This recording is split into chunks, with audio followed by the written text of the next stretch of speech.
হরি হরি রাধে রাধে। টক দই আর chocolate juice নিবেদন করেছি। শুভ সকাল বন্ধুরা, আশা করি ভালো আছেন। নিজের মনে কথা সুর এলো, নিবেদন করছি। এক কলি গাইছি। মনের মন্দিরে তুমি আছো প্রভু, দেখা দিয়ে যাও না। মনের মন্দিরে তুমি আছো প্রভু, দেখা দিয়ে যাও না।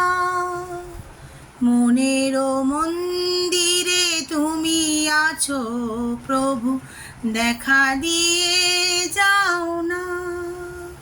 হরি হরি রাধে রাধে। পরে আরও কথা শোনাবো। ভালো থাকবেন বন্ধুরা, আনন্দে থাকবেন, সুস্থ থাকবেন এবং শান্তিতে থাকবেন। শান্তিতে থাকাটাই হচ্ছে সব থেকে বড় কথা। আর মাথাটা খুব খুব করে ঠান্ডা রাখবেন। নিজেকেও নিজে বলি কিন্তু আমি, এই মাথাটা কিন্তু ঠান্ডা রাখতে হবে সবসময়। হরি হরি রাধে রাধে।